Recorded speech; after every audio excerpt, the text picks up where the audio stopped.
Bonjour à tous et bienvenue sur Mosaïque. En ce lendemain de conseil municipal, on reviendra largement sur les délibérations votées hier soir à Sarreguemines. On fera le point avec l'adjoint délégué à la jeunesse et à la vie associative, Denis Pfeiffer. Bonjour. Bonjour. Et coucou à toi aussi, Sandrine. Salut. Toi, tu t'es intéressée au recrutement des sapeurs-pompiers volontaires. Tu nous donneras tout à l'heure les résultats du sondage que tu as lancé sur la page Facebook de Mosaïque. Côté actu, aujourd'hui, les boulangers sont dans la rue. Pas de mouvement de grogne, mais une manifestation festive. Uranie Tozic est au centre-ville de Sarreguemines pour nous en dire plus. Uranie, bonjour. Tu as pu goûter du bon pain, je suppose ? Bonjour Julia, alors non malheureusement pas encore, mais c'est pas l'envie qui manque parce que derrière moi ça sent terriblement bon. Ce qu'ils proposent dans ce stand qui est donc mis en place par la Corporation des boulangers de Sarreguemines Beach Sarralbe. Alors il y a vraiment de tout, il y a des baguettes traditionnelles, il y a des viennoiseries pour les plus gourmands et puis aussi des pains spéciaux. Alors les gens sont venus très nombreux sur ce stand parce que en plus c'est jour de marché, alors il y a beaucoup de passants qui viennent. Ce stand vous pouvez le retrouver toute la journée rue Sainte-Croix et en plus il y aura de nombreux boulangers qui vont se succéder pour proposer leurs produits. Cet après-midi, il y a aussi une compétition pour la meilleure baguette traditionnelle sur le secteur de Sarreguemines Beach et Sarralbe. Alors bien sûr que nos téléspectateurs ne s'inquiètent pas. Ce n'est pas qu'aujourd'hui, la fête du pain, c'est toute la semaine. Ils pourront retrouver de nombreuses promotions dans leur boulangerie préférée. Et puis dans ce journal, on aura l'occasion d'avoir l'interview de Dominique Bussy, qui est artisan boulanger dans le coin, et puis également l'avis des passants.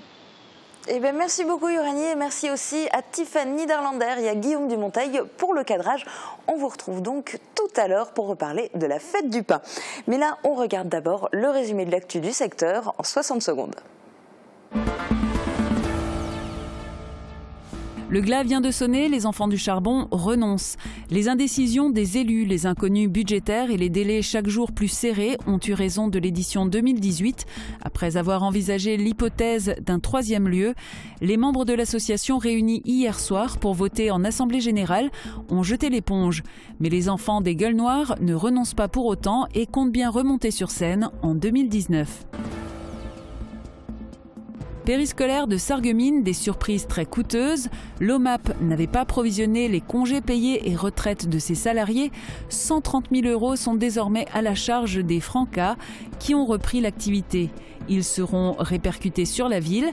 À cela, il faut ajouter les provisions pour 2018 qui n'étaient pas prévues dans la masse salariale. L'incidence de fonctionnement sera au total de 355 000 €.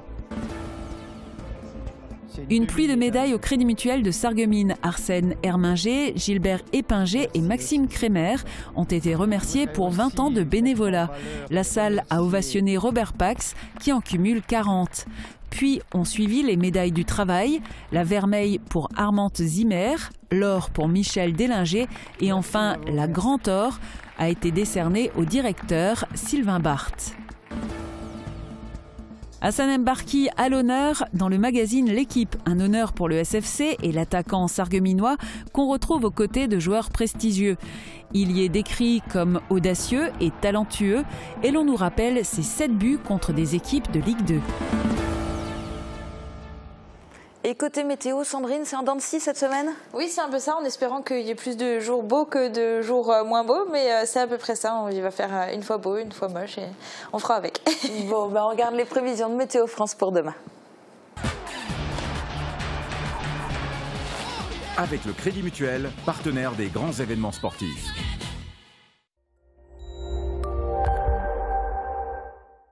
Pour demain, la dépression se rapproche et les nuages se montrent souvent menaçants. Ils occasionnent de fréquentes averses, parfois orageuses, l'après-midi. Le mercure indique de 8 à 11 degrés au minimum. Les maximales en légère baisse aussi entre 17 et 20 degrés. Demain, nous sommes le mercredi 16 mai, nous fêtons les honorés. Le soleil nous accompagnera de 5h46 à 21h09. Je vous retrouve dans un instant pour la suite de l'émission.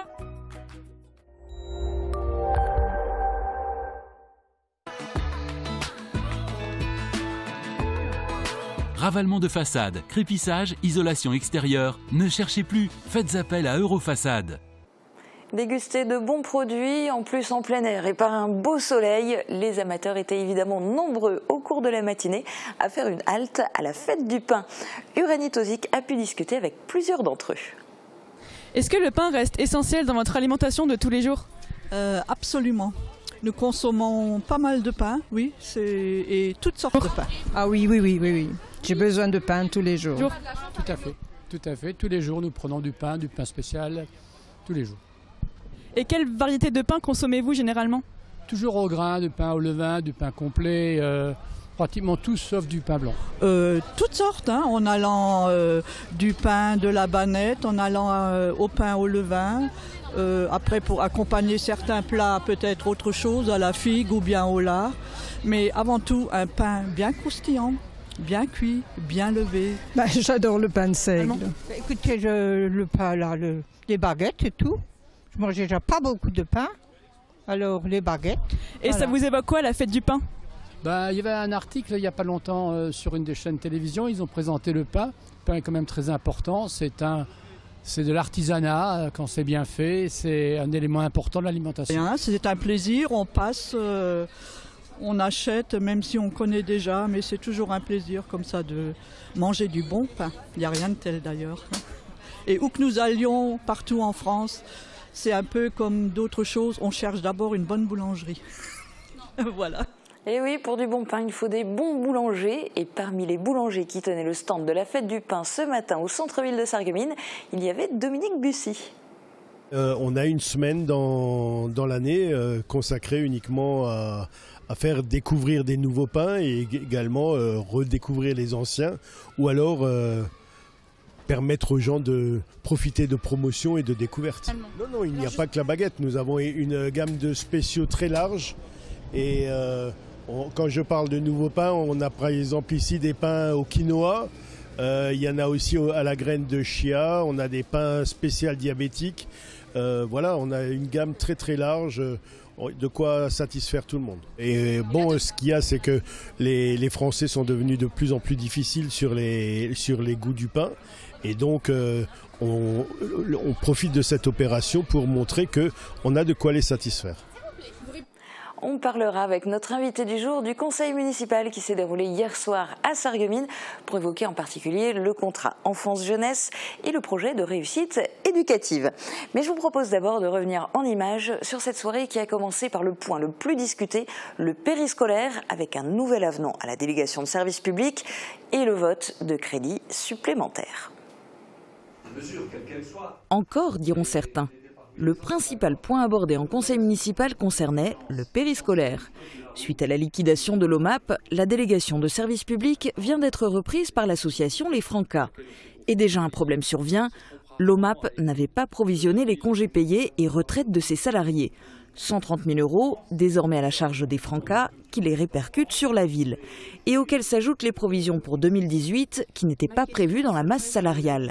L'incidence de fonctionnement pour la ville sera au total de 355 000 €. Le budget ne sera pas déséquilibré dans la mesure où nous n'avons pas inscrit pour l'instant une recette qui va tourner autour d'1 million d'euros, qui est la taxe d'assainissement que nous allons encore percevoir au titre de l'année 2017, puisque le transfert de l'assainissement va être opérationnel au niveau de la communauté d'agglomération, vous le savez, que nous allons donc avoir une rentrée d'argent d'à peu près 1 million d'euros, que nous n'avons pas inscrit, n'est-ce pas, monsieur l'adjoint chargé des finances, que nous n'avons pas inscrit au budget 2018, et que par conséquent, aujourd'hui, les 355 000 sont déjà à prélever sur cette recette d'1 million d'euros.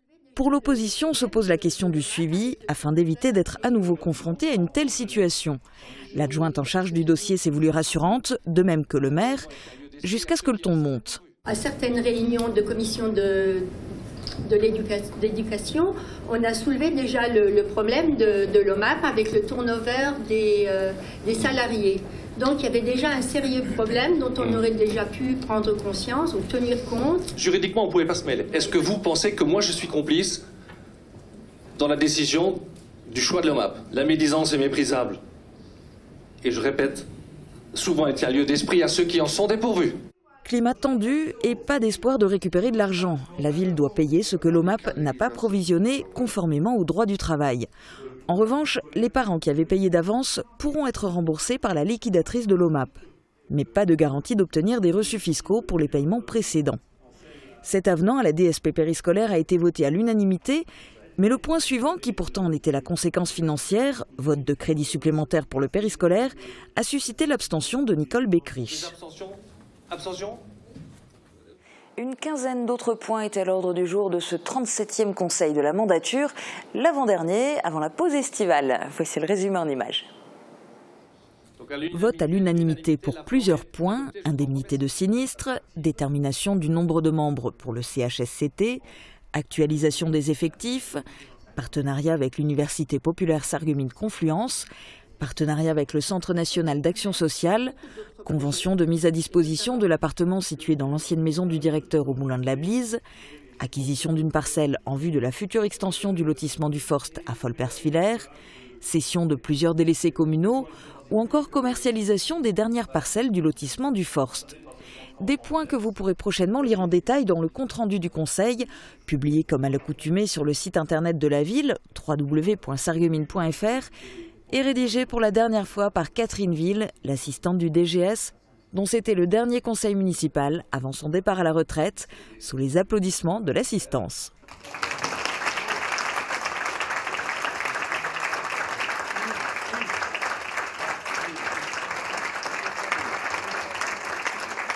Certains points à l'ordre du jour ont suscité des réactions. En premier lieu, l'attribution d'une subvention exceptionnelle de 5 000 € au Kick Contact Sarreguemines pour un stage d'entraînement de 8 jeunes combattants en Thaïlande. 5 000 € est une somme conséquente qui pourrait permettre à beaucoup d'autres projets, et notamment culturels, puisque cette notion nous interroge également, de voir le jour et de toucher plus de 8 personnes. Caroline Furman s'est abstenue de voter ce point, tout comme Pascal Sanitat. Ces deux conseillers municipaux ont par ailleurs voté contre un autre point à l'ordre du jour, la refonte du contrat liant les élèves du conservatoire à la musique municipale de Sarreguemines. Pas d'incidence financière pour la ville, mais pour l'harmonie municipale. Ces nouveaux membres devront désormais choisir entre remboursement partiel de leurs frais de scolarité du conservatoire et défraiements liés à leur assiduité. Une discrimination entre anciens et nouveaux membres pour Pascal Sanitat, un risque de perte de nouveaux membres pour Caroline Furman.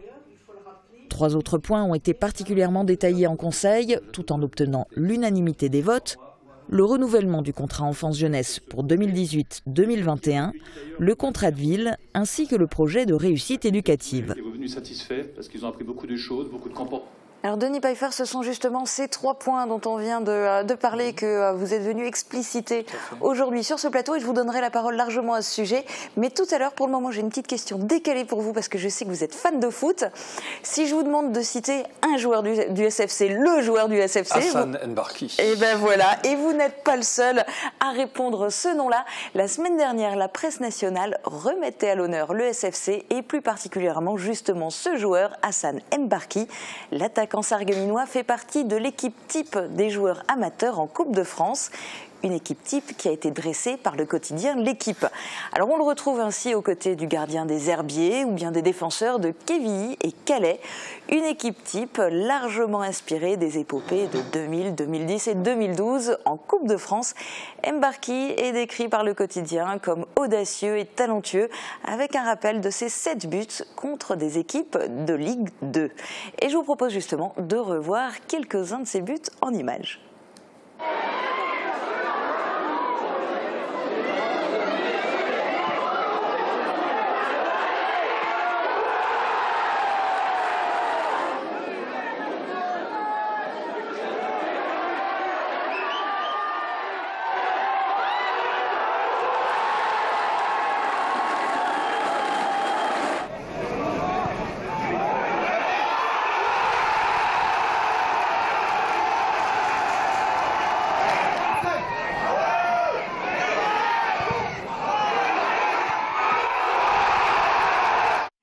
Des très beaux souvenirs.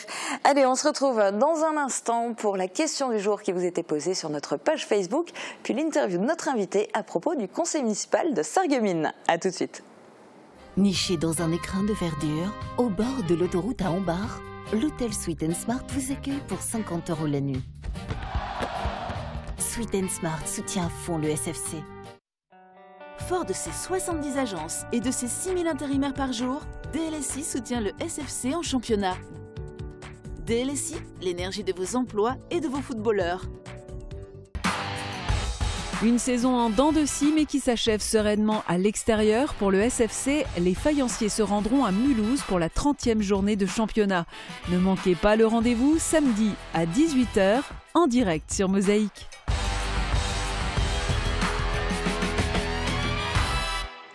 Sandrine, hier, dans le résumé des événements du week-end, on a pu voir qu'on manquait de pompiers, de sapeurs-pompiers volontaires, à Lixin-les-Roulins notamment. Et c'est justement ça qui a inspiré ta question du jour. Oui, tout à fait. Alors moi, j'ai demandé à nos internautes s'ils seraient prêts à devenir pompiers volontaires. Et sur 65 votes, il y a quand même 41% qui aimeraient le devenir. Donc je trouve ça plutôt positif, sachant que dans les 60% restants, il n'y a pas que des personnes qui ne veulent pas, il y a aussi des personnes qui ne peuvent pas. C'est le cas de Sarah, par exemple, qui nous écrit « J'aimerais beaucoup, mais malheureusement, je suis claustrophobe, et c'est rédhibitoire pour rentrer chez les pompiers. » Et c'est vrai que pour devenir pompier volontaire, il faut remplir certaines conditions. Donc je les ai trouvées, je vous les rappelle. Il faut avoir entre 16 et 60 ans, résider en France, jouir de ses droits civiques, ne pas faire l'objet d'une condamnation incompatible avec l'exercice des fonctions, remplir des conditions d'aptitude médicale et physique. Et j'ai trouvé également quelques chiffres qui concernent la Moselle. Alors il faut savoir qu'elle compte 249 centres de secours qui sont répartis sur tout le département et 5000 sapeurs-pompiers, dont 80% de pompiers volontaires. Et même si ça semble beaucoup, sachez qu'ils sont toujours en recherche de volontaires. Ils ont besoin de renforcer leurs équipes et surtout dans les petits villages et en priorité des personnes qui sont disponibles en journée. Donc si vous voulez les rejoindre, vous trouverez toutes les informations nécessaires sur le site des sapeurs-pompiers de Moselle, www.sdis57.fr, ou en se rendant directement dans la caserne de votre village. Ou de votre ville, puisqu'à Sarreguemines aussi, on le sait, ils ont régulièrement besoin de recruter des nouveaux sapeurs-pompiers volontaires. Denis Pfeiffer, puisqu'on parle de Sarreguemines, vous à Sarreguemines justement, vous avez les délégations vie associative et jeunesse. À ce titre, le contrat enfance-jeunesse est, je suppose, particulièrement important pour vous. Alors on va rappeler un petit peu les chiffres. La part de la ville, ça représente environ 927 000 € pour le volet jeunesse et 479 000 € pour le volet enfance. Alors ça sert à qui et à quoi ? Voilà, alors ce contrat effectivement enfant-jeunesse, je tiens à préciser que nous le renouvelons, puisque le précédent contrat vient à échéance justement cette année. Et ce contrat, effectivement, a deux grands volets. Et je vais un peu l'expliciter. Il y a le volet enfance, ça concerne effectivement tous les jeunes jusqu'à l'âge de 6 ans. Et c'est en particulier tout ce qui concerne les systèmes de garde d'enfants, les assistantes maternelles, les haltes garderies. Et puis il y a un deuxième volet qui concerne la jeunesse. Et là, c'est un peu plus vaste en termes d'âge, puisque c'est les 6 ans à 17 ans. Et là, l'objectif, effectivement, pour nous, c'est de leur permettre d'avoir une activité, on a encore parlé dans votre reportage tout à l'heure, périscolaire, puisque c'est en fait le gros montant de cet accord qui a été effectivement signé, le volet périscolaire, mais pour donner à ce volet périscolaire du contenu, ce n'est pas simplement une garderie d'enfants, il y a un vrai contenu pédagogique derrière, et du coup, je me félicite que les Francas reprennent justement le périscolaire à Sarreguemines. C'était une question qui était compliquée ces dernières semaines. Je crois que la municipalité a pris ses responsabilités et a su réagir. Et je crois qu'avec les Francas, c'est un partenaire qui est nouveau pour nous, mais qui est reconnu. Et hier, j'ai présidé un comité de pilotage justement du contrat enfant-jeunesse pour les 4 ans à venir. Et donc, les Francas se sont présentés un peu aux autres partenaires, l'association du foyer culturel, le centre socio-culturel, la prévention, les animateurs jeunes de la ville de Sarreguemines, et puis des représentants des parents d'élèves, de la FCPE. Et tous sont satisfaits effectivement du choix qui a été fait par la ville par rapport à ce domaine-là, et ça rassure. Les centres aérés, les Francas vont s'en occuper, mais c'est partagé aussi avec l'association du foyer culturel. Et donc là, pour les grandes vacances, pour les petites vacances, c'est toute une série d'animations qui seront proposées à nos jeunes, justement. Et ça concerne en moyenne, par période et par jour, une soixantaine, de 60 à 70 jeunes qui seront concernés par ces activités-là. Alors vous l'avez dit, il y a pas mal de partenaires et c'est un renouvellement. Le contrat arrive là à échéance. Mais si justement... Juste par rapport à ce contrat, nous avons dit en conseil municipal que nous le reconduisions à l'identique des 4 années passées pour une raison toute simple, c'est que, on vient de le voir, les Francas viennent de reprendre justement en charge le périscolaire et on n'a pas pu bâtir avec l'OMAP, du coup, le nouveau contrat. Ce qui fait qu'il y a un petit décalage au niveau du démarrage, mais je compte bien approfondir ce contrat enfant-jeunesse à l'avenir et notamment peut-être par rapport à un pan qui est un peu faiblard, c'est toutes les activités qui sont à destination des adolescents. Donc là, je parle des 13-17 ans, c'est vraiment un public que j'aimerais à l'avenir amender le contrat enfant-jeunesse et mener des actions dans ce domaine-là aussi. Mais parce que justement, là, au cours du précédent contrat qui est en train de se finir, il y a eu là tout récemment la liquidation judiciaire de l'OMAP, mais il y a eu aussi la dissolution de l'association. Culture et Liberté. Voilà, Culture et Liberté. Ça nous a apporté tant. Alors, Culture et Liberté, la dissolution était fin 2016, début 2017, donc c'est autant d'activités qui n'ont plus été menées, mais dans le nouveau contrat, le foyer, le centre social de Sarreguemines va prendre la relève de Culture et Liberté et justement susciter des animations, et notamment vis-à-vis du public adolescent, où il va y avoir des clubs de discussion, des projets qui vont être montés et menés avec eux. Autre point voté hier soir en conseil municipal, le versement des participations 2018 dans le cadre du projet du contrat de ville. Alors, ça représente 80 600 € pour la part financée par la ville, puisqu'elle n'est pas le seul financeur. C'est quoi le contrat de ville? Alors, le contrat de ville, déjà, ça... c'est en direction d'un public un peu particulier, c'est le public de nos quartiers prioritaires. Il faut savoir que la ville de Sarreguemines a été identifiée par rapport à différents quartiers prioritaires qu'on appelle vieille ville, c'est le centre-ville, en fait une partie du centre-ville, la route de Nancy qu'on appelle dorénavant ville haute, par exemple la dénomination qui est un peu particulière, j'en conviens, et puis Beau Soleil. Donc pour ce public-là, qui est effectivement dans des quartiers un peu plus en difficulté, il y a une assistance supplémentaire qui est donnée.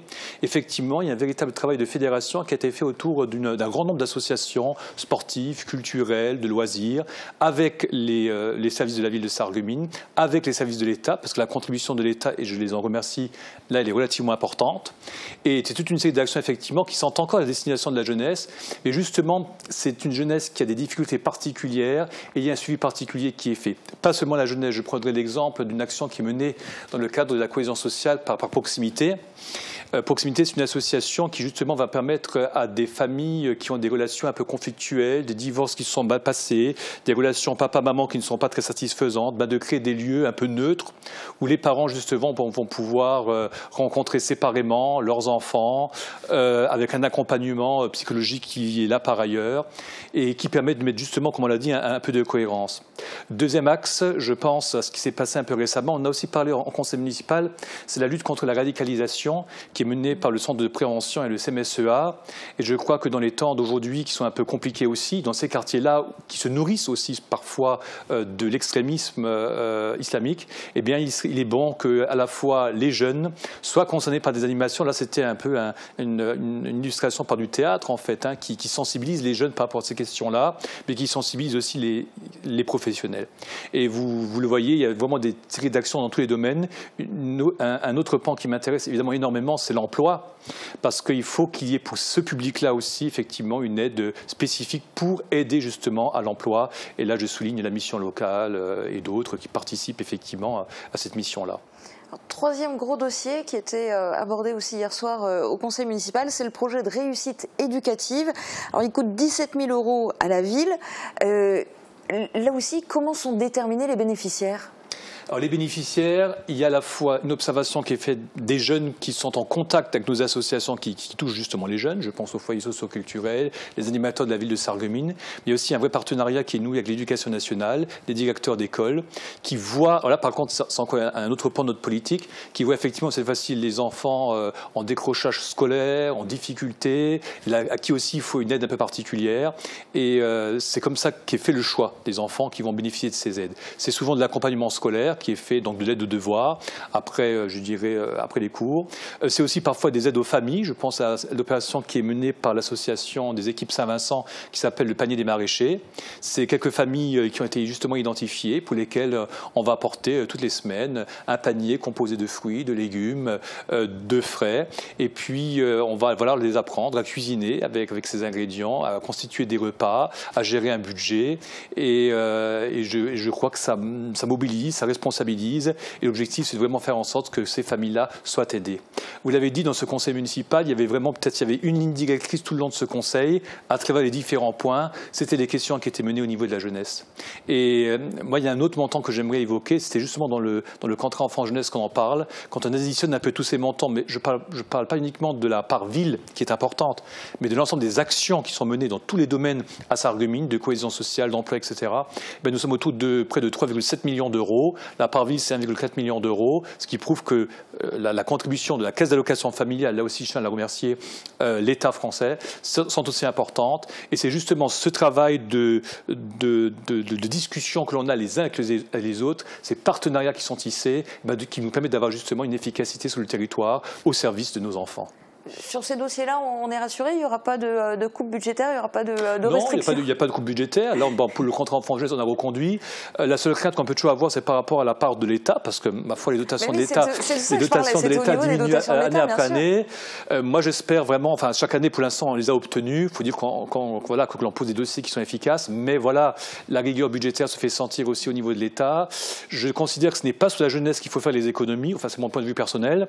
Donc, si l'État a des économies à faire, s'il vous plaît, ne les faites pas sur les générations futures, ne les faites pas sur la jeunesse. Il y a des économies à faire peut-être ailleurs. Et si vous me permettez encore, lorsque l'État cherche à faire des économies, j'aimerais bien aussi que ça ne se fasse pas sous le dos des autres collectivités territoriales. Si l'État veut faire des économies par rapport à ses propres budgets, c'est son droit, mais il ne peut pas les faire aux dépens des collectivités territoriales. C'est juste un petit clin d'œil par rapport à la question des TVA pour les villes. L'État a le droit de diminuer l'impôt pour les Français, je suis tout à fait d'accord, mais qu'on laisse quand même aux communes et aux collectivités le choix d'avoir la possibilité d'avoir une indépendance financière et de faire eux le choix des politiques qui mènent au service de leurs concitoyens. Alors justement, là, dans le cadre des politiques que vous avez décidé de mener à Sarreguemines, c'est 3 très gros volets de la politique de Sarreguemines et notamment spécifiquement en direction de la jeunesse. Donc le contrat enfance-jeunesse, le contrat de ville et le projet de réussite éducative. Est-ce que vous arrivez à en mesurer les effets ? Oui, il y a à l'issue de chaque contrat enfance-jeunesse une évaluation qui est faite de toutes les missions. Je vous ai dit hier, je présidais un comité de pilotage où justement on a fait un peu le bilan des actions qui ont été menées. Quelque part, c'est satisfaisant, mais on n'est pas dans le contentement de ce qu'on a fait. On se rend compte aussi de toutes les difficultés, de tout ce qui n'a pas été fait ou de tout ce qui est encore à parfaire. Je parle par exemple, j'ai une question qui a été soulevée hier, par exemple la question de la place de l'enfant victime d'un handicap. Et justement pour l'intégrer à nos centres aérés, on le fait. Il faut bien faire comprendre aux familles qu'on ne peut bien le faire que si le handicap est bien identifié et que les parents jouent franc jeu. Parce que parfois des parents ont peur de la manière dont leur enfant sera accueilli. Quand je parle d'handicap, ce n'est pas obligatoirement des handicaps lourds. Mais donc les parents ont peur des fois, donc cachent un peu les difficultés qu'a l'enfant. Ce qui n'est pas une bonne chose, parce que si nos travailleurs qui sont en contact avec le monde de l'enfant sont au courant des difficultés qu'il y a, eh bien, ils vont pouvoir faire un accueil qui est adapté. Ça, c'est par exemple un domaine où je tiens vraiment à ce qu'on améliore encore l'accueil qui est fait. Mais là aussi, ça se fait une nouvelle fois en concertation. Et là, j'insiste beaucoup sur le mot de concertation avec l'ensemble du tissu associatif qui est en contact avec la jeunesse et puis les partenaires d'État, les partenaires institutionnels comme la Caisse d'allocation familiale. Eh bien, merci beaucoup, Denis Pfeffer, d'avoir été notre invité aujourd'hui. C'est la fin de cette émission. Rendez-vous demain dès midi sur Mosaïque. On reviendra largement sur le triste coup de théâtre pour les enfants du charbon. Il n'y aura finalement pas de spectacle cette année. On vous expliquera pourquoi. Très bonne journée à tous. À demain.